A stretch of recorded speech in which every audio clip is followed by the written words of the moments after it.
Welcome back, guys. Another clip of Schach-manuel-lernen. Today I'm gonna give you a briefing about chess.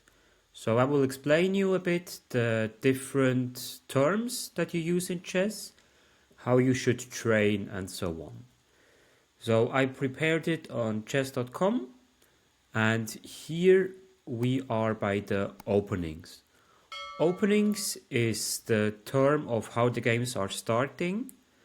And for each opening you have a name, and for each variation in the opening you have also a name.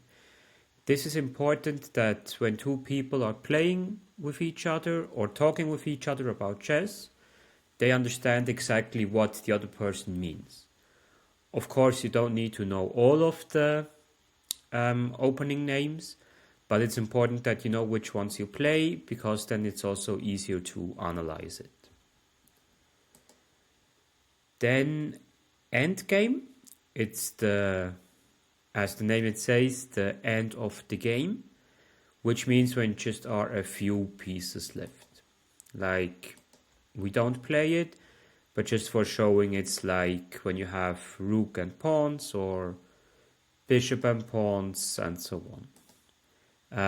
Here, most of the people underestimate it because you have to calculate a lot, and everything is possible to calculate, since there are not many pieces left on the board. To the middle game, I will come a bit later, like the part of the game which is between opening and endgame. Then we have the aspect of chess puzzles, as you know from several of my videos. Here is like short-term thinking, like how you can win material in a couple of moves, or a bit advanced, how you can trade a bad bishop for a good bishop in 2 moves, and stuff like that. Then we have the opposite of puzzle is called strategy. Strategy is long-term thinking, which means like, don't know, you wanna have this and this position in 10 moves, how you do it.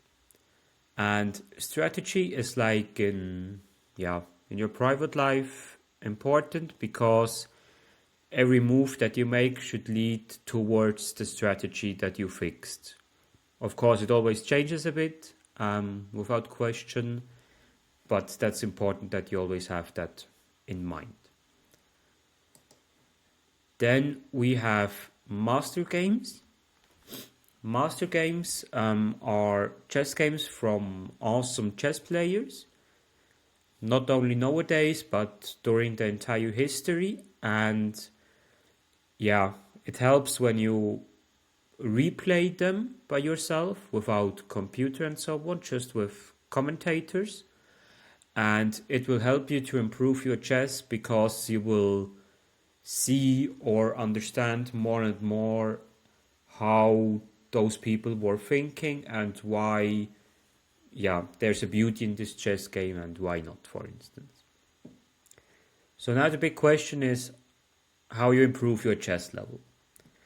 The thing is, I suggest that you always need to learn a few openings, but their quality is better than quantity. So rather than learning every single chess opening that's existing, you should rather focus on several openings, but understand it, why you make the moves, why, like, what is special about it, and so on.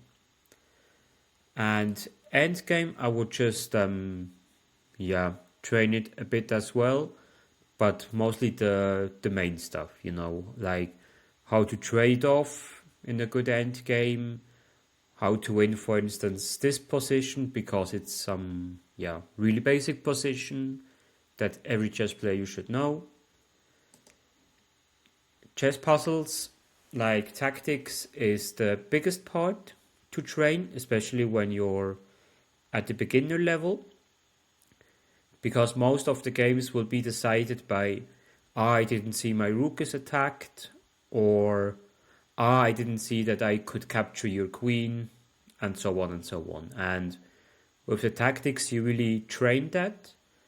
And when you, let's say, eliminate the one move blunders, then you achieved already something great in chess, because then you will be above average. So this here is like more or less main focus, like checking by every single move what is attacked by you, what do you attack by your opponent, and so on. Strategy is for studying a bit later, like to come up with a plan. What plan does your opponent has? Because it's one of the hardest things in chess to understand what your opponent wants. And yeah. By master games, from time to time I would do it. Depends a bit on which level you are.